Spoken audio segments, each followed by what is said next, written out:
بسم الله والصلاة والسلام على رسول الله. مرحبا بكم. درسنا اليوم بيتكلم عن ضرب كسر عادي في كسر آخر عادي.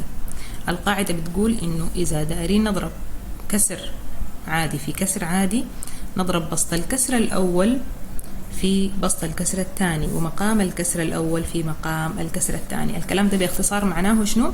يعني البسط في البسط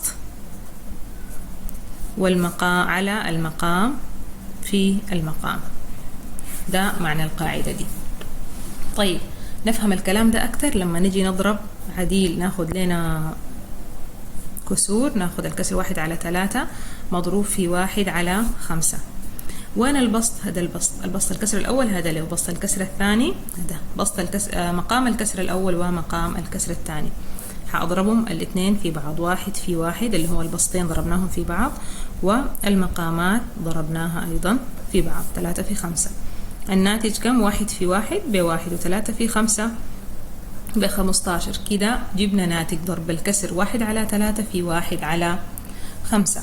إذا الكسر اللي جاك في الأخير، الناتج اللي جاك ده بيحتاج تبسيط، يجب إنك أنت تبسطه زيادة.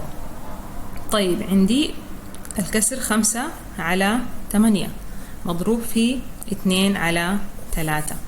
هعمل شنو؟ أضرب البسط 5 في البسط الثاني 2، البسط في البسط على المقام في المقام اللي هو 8 في 3.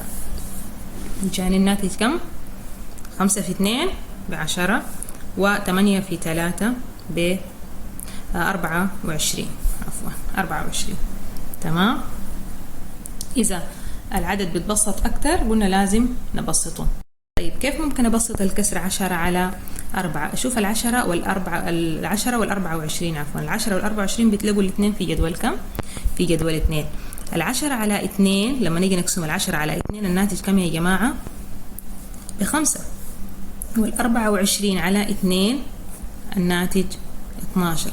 الكسر ده بسطناه ليه 5/12. إذا 5/12 دي بتتبسط أكتر كمان يجب إنه إحنا نبسطها، لكن 5 وال12 ما ممكن نقسمهم على نفس العدد، فحنخليهم بنفس الصورة حقتهم دي.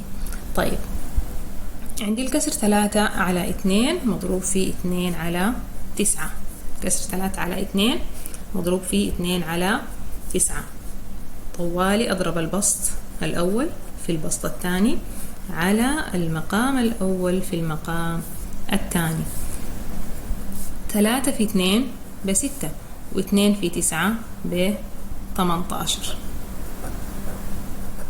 6 وال18 دول ممكن أبسطهم أكثر ولا لا؟ ممكن أقسمهم على 2 لو عايزة، ممكن أقسمهم على 3، وبيكبر القسم اللي هو أقرب شيء أو أكثر شيء ممكن يبسطوا لي إني أقسمه على 6 نفسها، لأنه العدد 6 موجود في جدول 6، والعدد 18 أيضا مقسوم موجود في جدول 18. 6 على 6 تساوي كم؟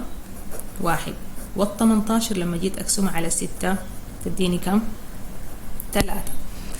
الحاجة اللي المفروض ننتبه لها إنه لازم نقسم البسط والمقام على نفس العدد. لما في التبسيط لازم البسط والمقام يتقسموا على نفس العدد، ما ينفع أقسم البسط على عدد وأجي أقسم المقام على عدد آخر. طيب ناخد مثال أخير.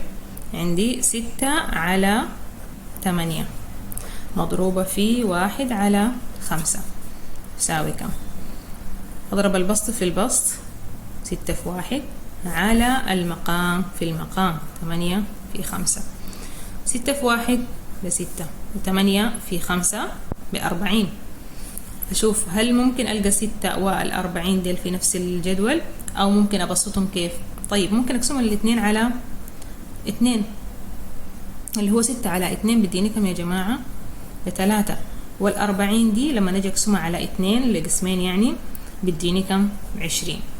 دي ممكن تكون صورة مبسطة عن مبسطة أكتر من الصورة اللي قبليها. أتمنى الدرس يكون واضح ودرس بسيط ما فيه حاجة. ضرب الكسر العادي في الكسر العادي، القاعدة بتقول إنه أضرب البسط الأول في البسط الثاني والمقام الأول في المقام الثاني.